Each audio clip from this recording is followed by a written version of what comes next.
Hello, hello mga kameta! Kamusta kayo dyan? Ayan tayo, mahapon na tayo kasi nawala tayo ilang days, no?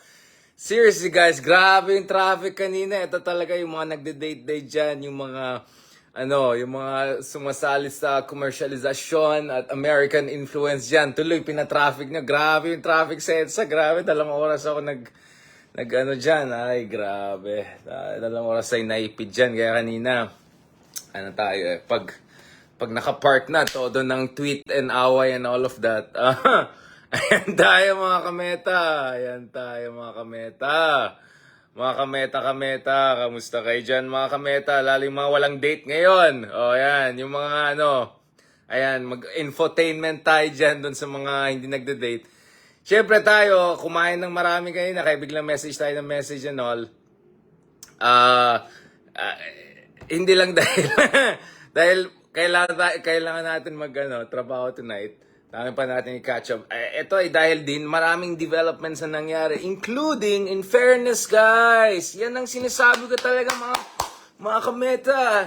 Habang may jet lag pa ako, dahil natin sa hyper yung jet lag natin. Wow, mga kameta!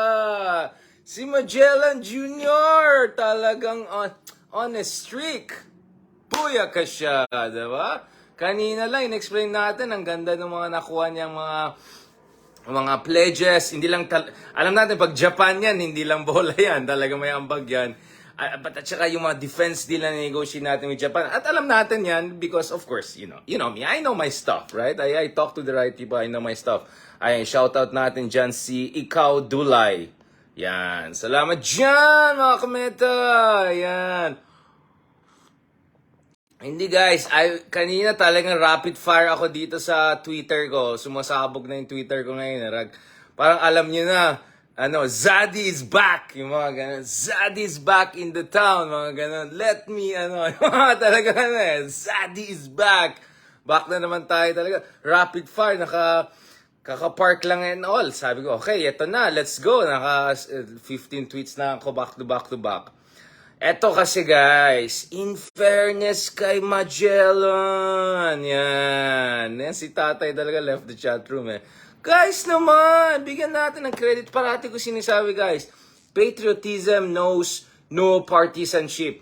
Regardless of kung sinong binoto nyo last elections or last elections, no? Dapat supportahan natin yung isang president or leader natin, democratic elected leader natin. Pag tama talaga yung ginagawa, particularly in this case, we're talking about yung ating national interest, tsaka interest natin sa West Philippine Sea. So kanina, nakita natin ano yung dapat gawin ng isang presidente pag binubuli ka dyan sa West Philippine Sea. Kasi lumalabas na, binuking na. So unang-una, nakikita natin ang mga ahensya ng gobyerno ay much more open to calling out aggression, quote-unquote word aggression, no? At pagbubuli sa West Philippine Sea. We didn't see this kind of statements in the past. So, nakikita natin, mas encourage yung mga leaders natin, mga iba't ibang ahensya ng gobyerno natin. Of course, let's do proper OBS on that bukas. Pero, syempre, sabi ko, mabilisan ko lang gagawin. Eto guys, etong dapat ginagawa ni Tatay Digong noon, pag binubuli tayo, lalo nangyari Jemver, eto, sinomon.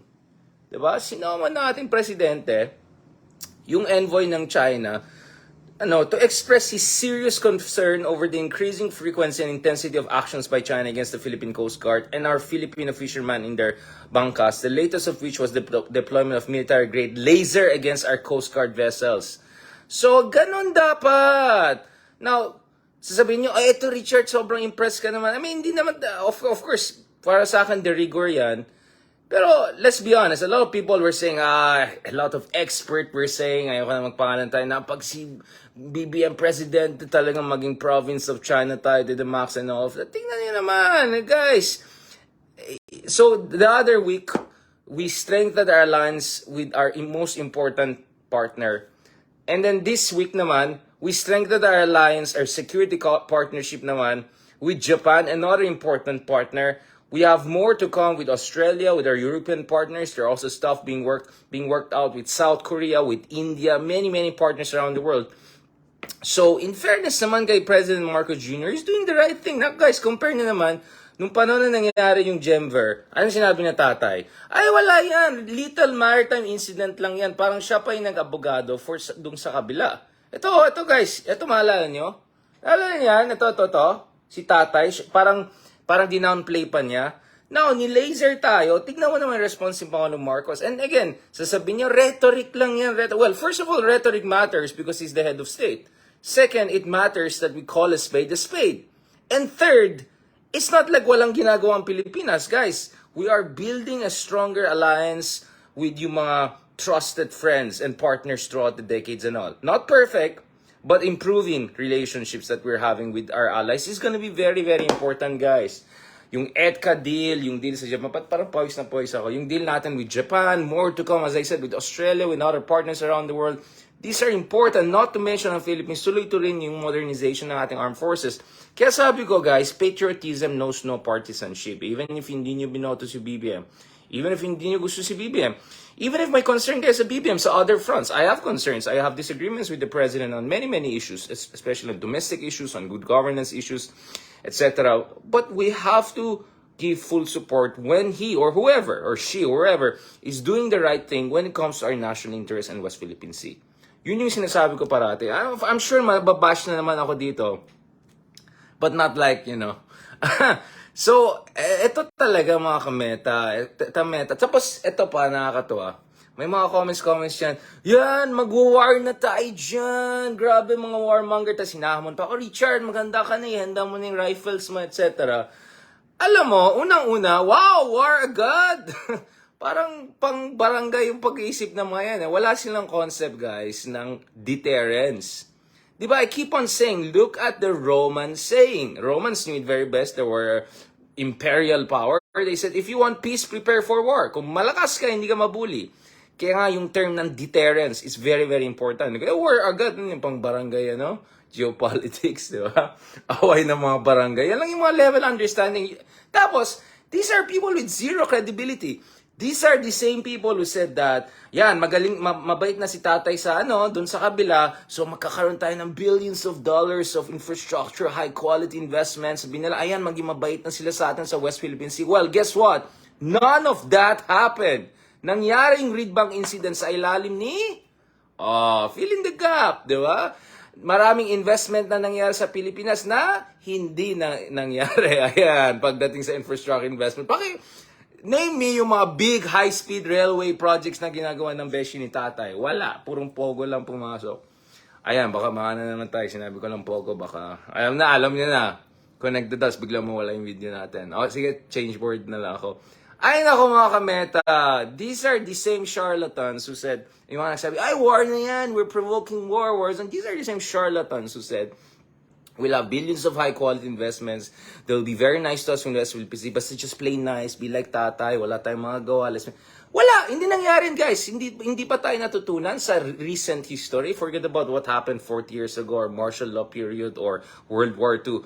I'm talking about the last 6 years. Kitang-kita natin, guys. Kung mabait ka dun sa mga nagbubuli sa'yo, lalo ka mabubuli at wala ka pang makuha. So, ang ginagawa ni Pangulong Marcos Jr. Marcos Jr. not alone. He's working with many very, very matured diplomats, mature strategists, generals inside the government. You know who are these people, right? They know what they're doing. No? Now, obviously, instinctively, I don't like us depending on foreign powers and all. But what I don't like even more is you use the term independent foreign policy, pero sa totoo lang ginagawa mo, nagiging passive ka lang, if not, naging slavish ka dun sa mga nagbubuli sa'yo. That's even worse. Even worse than relying on traditional partners for national defense which is not exactly what's gonna happen, is surrender ka agad. In the name of whatever peace, you give up on your sovereign rights, or you have slavish rhetoric, or you don't answer rights. That's worse. And ito na naman, I'll say it for the end time, yung mga genius na nagsabi, tignan Ukraine. Exactly, Ukraine. Ukraine is the best example why BBM is doing the right thing. Ukraine had no allies. Ukraine gave up all its nuclear weapons under the Budapest Memorandum. So for 20-30 years, it was completely vulnerable to predation. And the reason why Ukraine wanted to join NATO was because it wanted to get mutual defense treaty, or in case of NATO, collective security coverage, collective defense coverage, no? Now, syempre, hindi nila pinasok si Ukraine kasi alam niyo, the moment sa loob ka ng NATO, didefensahan ka all the way. That's why Estonia, many small countries are not scared of being invaded, really. Or if they're going to be invaded, there'll be a rapid response by the rest of NATO, right? I know it because I was there on the very front line of Europe just last year, di ba? Alam natin yan. These things I'm talking about are not out of just papers. I go there on the ground. I meet the top officials. I meet heads of states. I ask the same questions. Of course, I cannot share everything because these are confidential conversations. But mga kameta, Ukraine is exactly the reason why you have to have strong allies. Because Ukraine had no allies. It wanted to be part of NATO, but it was not part of NATO. It had no superpower backing. Kaya ginanon sila. Kaya Georgia, ginanon din noong 2008, etc. I can go on and on about it. In fact, using Ukraine exactly goes against the argument yung mga katatay na yan. Right? Now, that is also exactly why Taiwan survived during its war with mainland China. If not for their alliance with the United States, right? They actually had a mutual defense treaty with the US during the Cold War period, no? If not for that, Taiwan would have most likely not existed as we know it, right? Because of their alliance. And now, even though wala nang alliance with the US since 1979 Taiwan Relations Act, Taiwan is still trying to rely on US as a special strategic partner. And US, because it doesn't have direct alliance with Taiwan, medyo ipit sila on that front, and they don't want to also violate their, one China policy. But through their other allies, Japan and the Philippines, they try to create a common united front. Again, the whole purpose of this, mga kameta, is to prevent war, to deter war. If you're strong and you're prepared, you prevent war. If you're weak and vulnerable, you get invaded. That's exactly the lesson we should learn from Ukraine. And the reason why Ukraine is beating Russia right now on many fronts is because they're finally getting some assistance from NATO. If they didn't get any assistance from NATO, tapos ng laban. But if they were part of NATO and had a strong ally to begin with, never na sila na-invade. And some would say, if Ukraine never gave up those nuclear weapons under the Budapest Memorandum, then they wouldn't have been most likely invaded too. So the lesson here, mga kameta, is you need strong allies so that you prevent bullying by other superpowers. But let me be absolutely clear about this. I am not comfortable with foreign bases in our country. I'm not comfortable with depending on foreign powers. So I believe the real long-term strategy here should be to build up our defensive capabilities progressively and rapidly over the next years or so. As in, top gun level. No? At tanong ko rin, baka may mga balloons din dito. Baka kailangan natin humiram na F-22 or something. But you get what I'm saying, mga kameta. You get what I'm saying, kameta. So, katulad ng sinabi natin. So, for me, it's really interesting. Barely 8 months in office, ang dami ng travels ni Magellan Jr. But in fairness naman, pagdating kay President Marcos Jr., he's overseeing a kind of a quiet revolution sa ating foreign policy. As I put it this way, this quiet revolution is calibrated rhetoric vis-a-vis yung mga nagbubuli sa atin because we still want to make sure we don't get into war. So you don't see President Marcos Jr. adopting the same tough language that we saw from former Filipino presidents vis-a-vis China. So he's very careful at that front. But he's still uncompromising dun sa stance natin sa West Philippine Sea, sa arbitration case natin on the West Philippine Sea, which makes him very different from Tatay who said piece of trash paper, whatever, garbage, whatever, piece of paper lang West Philippine Sea. But, and this is where super different from Tatay, is that this has been coupled with tough alliance building. I'm just reading from my own tweet, no? Yung tweet ko, ginawa kong, talking points, no? So in fairness, guys, kudos to the president. This was a great surprise. Valentine's Day.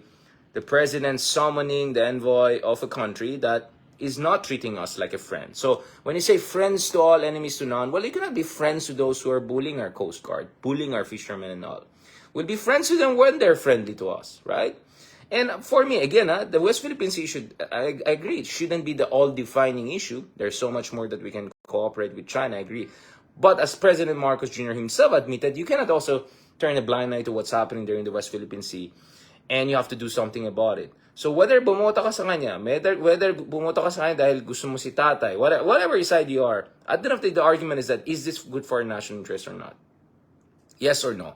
And so far, what we're seeing is that this is far better for our national interest so far than what we see under Tatay, who neither got high quality infrastructure investments na big ticket, nor any sort of compromise in the West Philippines. And if anything, things actually got worse in the West Philippines Sea. More militarization, more militias from China, more yung Reed Bank incident, lahat yan nangyari. So ngayon, ang sasabihin lang nila, ay, hindi, wag nyo gawin yan kasi maging war. That's really a weak argument, my friend. War agad?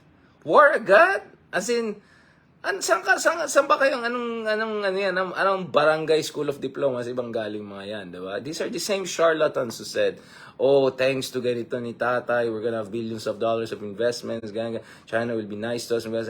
These are the same people. So, good luck sa inyo mga gusto makinig sa mga ganyan. Alright. But I'll give one thing to tatay though. I think at least he helped us to make sure that will not be taken for granted. That was a good thing. But I don't think he did it in the best way. As I said, you don't need to burn down the whole hen house to get the fried chicken. You can make the same fried chicken or even better in a way smarter way. Ang problema kasi bara-bara. The same bara-bara in foreign policy was also bara-bara on the drug policy, etc. Anyway, just to be clear mga kameta, I'm not saying everything is perfect.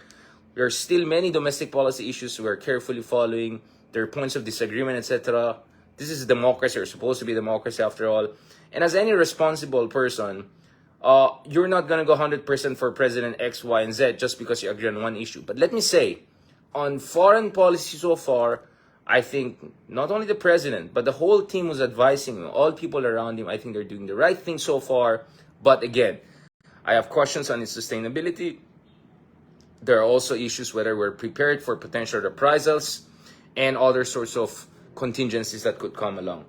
As long as we're prepared for this and we know what we're getting into, then I believe we're on the right track. Yun yung stance natin. So I have clear caveats here, etc.